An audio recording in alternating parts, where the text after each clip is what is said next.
Hey y'all. So I told y'all last week that I was going to be going back through my book.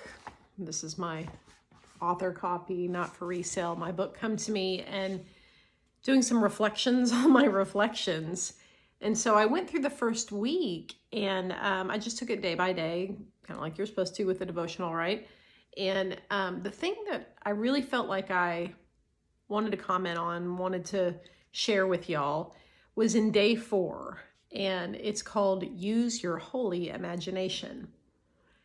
And the whole idea is about using your imagination. And that's one of the ways we can connect to God through a couple of meditations that I lead in the book.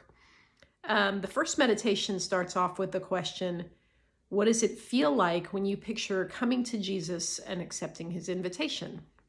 Because this is all based on the scripture from Matthew 11:27, 28 through 30, really, where Jesus says, come to me, all you who are weary and need rest, etc., etc. So the idea is come to him, right? So that's the first question. What does it feel like when you picture yourself coming to Jesus and accepting his invitation? Second meditation, take a moment to picture who you see joining you to accept Jesus' healing invitation. So who's the group of people, who are the people that are standing alongside you as you accept Jesus's invitation to come? And as I went through this, it was a really, really interesting experience. So I've been silent on social media about what's happening in Gaza, what's happening in Israel. And I just felt like that isn't really my platform to comment on. There's a lot of people who are much more educated about it. I definitely have strong opinions and feelings about it, especially coming out of the church and the dogma of we must accept Israel. I haven't believed that for a while because Israel's a nation state and an apartheid state, especially when it comes to Palestinians. So I've had really strong feelings about actually pulling back support for Israel for a long, long time, for many years. And so as I went through this meditation, I'll just read you what I wrote. I saw myself standing just out of Jesus's reach. I felt the distance, the hesitation, the reticence. I felt a lot more comfortable in the presence of the divine feminine, like a mother holding me, but not taking Jesus's hand, not accepting Jesus's outstretched hand. He's still holding out his hand. That's what I clearly saw. He's still holding his hand out to me, but I'm the one that's holding back. And I realized I'm holding off. I'm not comfortable already because I'm so torn about what's happening to the citizens of Israel and Palestine. It's not an either or. For me, it's a both and.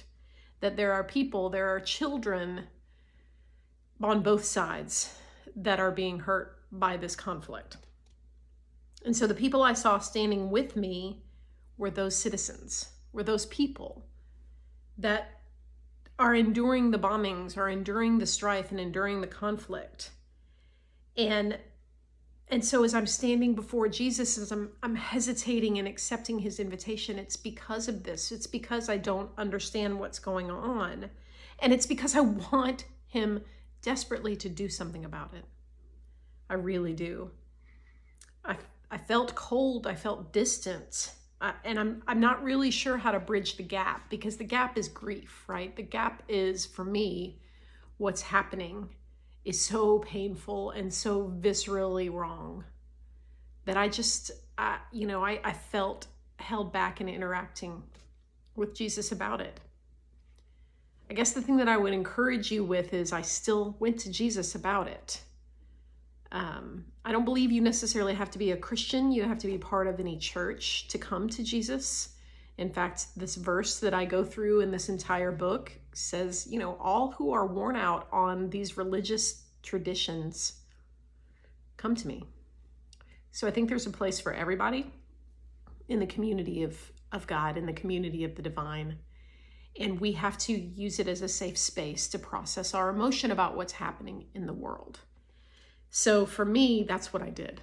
This was day 4. This is what I pictured. This was my meditation, my reflection on my own reflection in the book, and just where I am. And I know that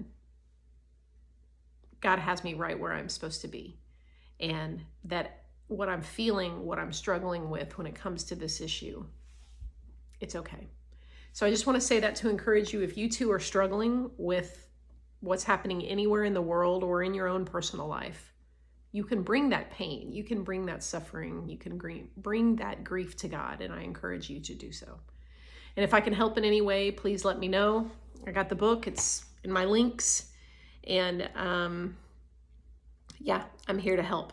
I'm here to help it because we help each other. So talk to y'all soon.